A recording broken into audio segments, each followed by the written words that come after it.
ಜಗದ ಶ್ರೇಷ್ಠ ರಾಷ್ಟ್ರ ಆಗ್ತೀವ? ನಾವು ವಿಚಾರ ಮಾಡೋದು. ನಾವು ಸ್ವತಂತ್ರ ಪೂರ್ವದಲ್ಲೂ ಸಹಿತ ನಮ್ಮ ಹಿಂದಿನ ಜನ ಎಲ್ಲ ದೇವತ್ವನ ದೇವ ನಂಬಿಕೆ ಇಟ್ಟಂಥ ಬೆಳೆದು ಬಂದಂಥ ಜನ ನಾವೆಲ್ಲ. ಆದರೆ ನಾವು ಯಾವ ಪ್ರಮಾಣದಲ್ಲಿ ಮ್ಯಾಲೆ ಇದ್ದೀವಿ? ಸದಾ ನಾವೆಲ್ಲ ಇಡೀ ಇತಿಹಾಸ ತುಂಬ ಅಶೋಕನ ನಂತರ ನಾವು ಇತಿಹಾಸನ ಅಭ್ಯಾಸ ಮಾಡ್ತಾ ಬಂದಾಗ ನಾವು ಇನ್ನೊಬ್ರು ಗುಲಾಮರು ಆಗ್ತಾನೆ ಬಂದ್ವಿ. ಮೊದಲು ಗ್ರೀಕರು ಬಂದರು, ಅವ್ರು ನಮ್ಮನ್ನು ಆಳಿದರು. ಅದಕ್ಕೆ ಪೂರ್ವದಲ್ಲೇ ನಮ್ಮಲ್ಲೇ ಏನಪ್ಪ ಅಂತಂದ್ರೆ ಹೊರಗಿನ ಬಂದಂಥವರು ನಿಮಗೆ ಗೊತ್ತದ ಯಾರಂತೇಳಿ. ಇಲ್ಲಿ ಒಂದು ಆರ್ಯರು ಬಂದರು, ದ್ರಾವಿಡರ ಮೇಲೆ ದಾಳಿ ಮಾಡಿದರು, ದ್ರಾವಿಡ ದಕ್ಷಿಣಕ್ಕೆ ಬಂದರು. ಇವತ್ತು ಕೆಲವರು ಒಪ್ಪುವುದಿಲ್ಲ, ಆರು ಹೊರಗಿಂದ ಬಂದಿಲ್ಲ ಇಲ್ಲವರು ಅವ್ರು ನಮ್ಮವರು ಅಂತ ಹೇಳ್ಬೋದು. ಬಟ್ ಅವರ ಆಚಾರ ವಿಚಾರಗಳು ಇನ್ನುಳಿದವುಗಳು ನಾವು ಇವತ್ತು ಇಂಡಸ್ ವ್ಯಾಲಿ ಸಿವಿಲೈಸೇಷನ್ ಅಭ್ಯಾಸ ಮಾಡಿದ್ರೆ ಗೊತ್ತಾಗ್ತದೆ. ಅವ್ರು ಹೇಗೆ ಕುದುರೆ ಯೂಸ್ ಮಾಡ್ತಾಯಿದ್ರು, ಯಾವಾಗ ಬೆಳೆಸಿದ್ರು, ಇಲ್ಲಿಯ ಒಂದು ಮೂಲ ನಿವಾಸಿಗಳನ್ನ ಹೆಂಗೆ ಸೋಲಿಸಿದ್ರು, ದಕ್ಷಿಣಕ್ಕೆ ಹೆಂಗೆ ಓಡಿಸಿದ್ರು, ಇತಿಹಾಸಕಾರರು ಹೇಳ್ತಾ ಇದ್ದಾರೆ. ಇದ್ದಾವೆ, ಸತ್ಯಗಳಿದ್ದಾವೆ. ಆವತ್ತು ಹಿಡಿದು ಇವತ್ತು ನಮ್ಮ ದಾಳಿಕೋರ ನಮ್ಮ ದಿಶ ಬಂದರು. ಯಾಕೆ ನಾವು ವೀಕ್ ಆಗುತ್ತಾ ಬಂದೀವಿ ಅಂತ ಧರ್ಮನ ಹಿಡ್ಕೊಂಡು ದೇವ್ರನ್ನ ನಂಬ್ಕೊಂಡು ಬಂದಂಥವ್ರು ನಾವು ಮೇಲೆ ದಾಳಿ ಒಳಗಾಗ್ತಾ ಬಂದೀವಿ.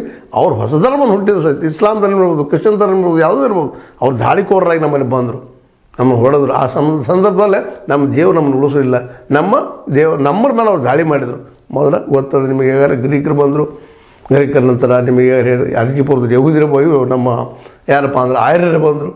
ಹಾಗೆ ಕಾಲಾಂತರದಲ್ಲೇ ಬಂದಾಗ ನಾವು ನೋಡ್ತಾ ಬಂದಾಗ ಆ ಪೂರ್ವದಲ್ಲೇ ನಮ್ಮ ಇಸ್ಲಾಂ ಧರ್ಮ ನಮ್ಮಲ್ಲಿ ದಾಳಿ ಮಾಡಿದ್ರು, ಇಸ್ಲಾಮಿಯರು ಬಂದರು. ಅವ್ರ ನಂತರ ನಮ್ಮ ಏನು ಬ್ರಿಟಿಷರು ಬಂದರು. ಶತಮಾನಗಳ ಕಾಲದಿಂದ ನಮ್ಮ ಆಳ್ತಾ ಬಂದು ಇದಕ್ಕೆಲ್ಲ ಕಾರಣ ಏನಂದ್ರೆ ನಮ್ಮಲ್ಲಿದ್ದಂತಹ ಮೂಲಭೂತವಾದಿತನ ಅಥವಾ ಧರ್ಮದ ಮತಾಂಧತೆಯಿಂದಾಗಿ ನಾವು ಭಾಳಷ್ಟು ಜನರಿಗೆ ವಿದ್ಯಾಭ್ಯಾಸ ಕೊಡಲಿಲ್ಲ, ಅವ್ರನ್ನ ಬಲಿಷ್ಠರಾಗಿ ತಯಾರು ಮಾಡಲಿಲ್ಲ, ಅವ್ರಿಗೆ ಒಳ್ಳೆಯ ಆಹಾರ ಕೊಡುವಂಥ ವ್ಯವಸ್ಥೆ ನಾವು ಮಾಡಲಿಲ್ಲ. ಹೀಗಾಗಿ ಅವರೆಲ್ಲ ನಮಗೆ ದೂರ ಉಳಿದ್ರು.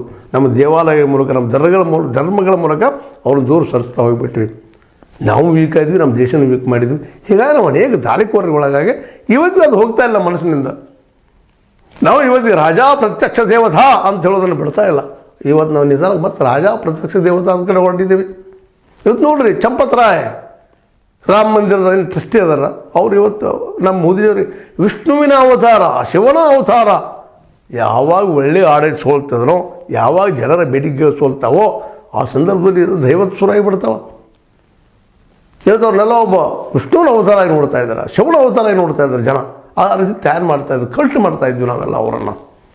ಅವ್ರ ಸೋಲುಗಳ ಬಗ್ಗೆ ವಿಚಾರ ಮಾಡ್ತಾ ಇಲ್ಲ. ನಾವು ಮೋದಿಜಿಯವ್ರ ಸೋಲುಗಳೇನು, ಅವ್ರು ಏನು ಅಂದಿದ್ರು, ಯಾಕೆ ಆಗಲಿ ಅವ್ರ ಕಡೆಯಿಂದ.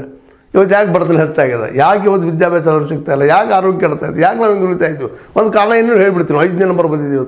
5ನೇ ನಂಬರ್ ನಾವು ಆರ್ಥಿಕ ಬಲಿಷ್ಠ ಆದ್ರೆ ನಮ್ಮಲ್ಲಿ 111 ನಂಬರ್ ಯಾಕೆ ಭವಿಷ್ಯ ಹೋಗ್ತಿ ನಮ್ಮದು ಜಗತ್ತಿನಲ್ಲ. ಇದಕ್ಕೆ ನಾವು ಉತ್ತರ ಹೇಳ್ತಾ ಇಲ್ಲ, ಓಡಿ ಹೋಗ್ಬಿಡ್ತೀವಿ ಅಲ್ಲಿದು ಅಂದಾಗ ನಾವು. ಅದ್ರ ಜೊತೆಗೆ ನಮ್ಮ ವಿರೋಧಿಗಳಾದ್ರೂ ಜೋರ್ದಾರಿ ಒಂದು ಆಂದೋಲನ ರೂಪದಲ್ಲಿ ಹೇಳಬೇಕಲ್ಲ ಮೋದಿಜಿಯವ್ರಿಗೆ.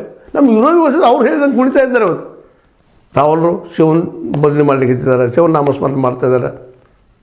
ಕೇಜ್ರಿವಾಲ್ ಬುದ್ಧಿವಂತರು, IRS ಅವ್ರ ಬಗ್ಗೆ ಭಾಳ ಕನಸು ಕಂಡಂಥವ್ರು ನಾವೆಲ್ಲರೂ. ಒಳ್ಳೇದು ಬರ್ತಪ್ಪ, ಏನೋ ಚೇಂಜ್ ಮಾಡ್ತಾರೆ ಅಂತೇಳಿ. ಅವರು ಸಹಿತ ಇವತ್ತು ಸುಂದರಕಾಂಡ ಆ ಕಾಂಡ ಈ ಕಾಂಡ ಮಾಡ್ತಾ ಇದ್ದಾರೆ ಸಾರ್ವಜನಿಕವಾಗಿ. ಕೇವಲ ಸೋಮನಾಥನ ದೇವಾಲಯದಲ್ಲಿ, ಸೋಮನಾಥದ ಒಂದು ಇನಾಗ್ರೇಷನ್ದಲ್ಲ ನಮ್ಮ ಅಂದಿನ ರಾಷ್ಟ್ರಪತಿ, ಪ್ರಥಮ ರಾಷ್ಟ್ರಪತಿ ಆಗಿದ್ದಂಥವರು ಅಲ್ಲೇ ಸ್ವಾಮೀಜಿಯವ್ರಿಗೆ ನಮಸ್ಕರಿಸಿದ್ದಕ್ಕಾಗಿ, ಒಂದು ಪೂಜೆ ಮಾಡಿದ್ದಕ್ಕಾಗಿ ಆವತ್ತಿನ ಅನೇಕ ಪತ್ರಿಕೆಗಳು, ಸ್ವತಃ ನೆಹರೂಜಿಯವರು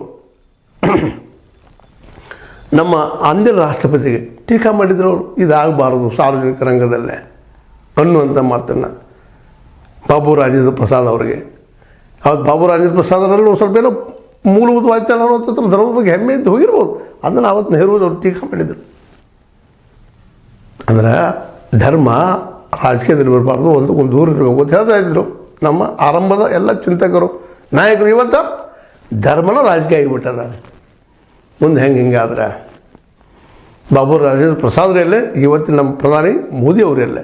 ಅವ್ರು ಇವತ್ತು ಅನೇಕ ಚಿತ್ರ ನೋಡ್ರಿ, ನೀವು ಪಾರ್ಲಿಮೆಂಟ್ದಲ್ಲಿ ಅಡ್ಡಾಡೋ ಮುಂದಾಗಲಿ, ಮತ್ತೇಲಾಗಲಿ, ಗುಡಿ ತಿರುಗೋದಾಗಲಿ, ಅಥವಾ ಕಾಶಿಯಲ್ಲಿ ಅವರು ಡುಮ್ಕಿ ಹೊಡಿಯೋದಾಗಲಿ, ಅವ್ರು ಮಾಡೋ ಒಂದು ಗಂಗೆಯಲ್ಲಿ ಇದು ಮಾಡೋದು, ಗಂಗೆಯನ್ನು ಸ್ವಚ್ಛ ಮಾಡ್ತಂತ ಇದ್ರು. ಆಗಲಿಲ್ಲ, ಅಲ್ಲಿ ಹೋಗಿ ಡುಮ್ಕಿ ಹೊಡೋದನ್ನು ಅವರ ದೇವರಾಗೋದು ಪ್ರಯತ್ನ ಮಾಡಲಿಕ್ಕೆ ಹಚ್ಚಿದ್ರು. ಅದನ್ನು ಮರೆಸ್ತಾ ಇದ್ದಾರೆ ಇವತ್ತು ನಮಗೆ.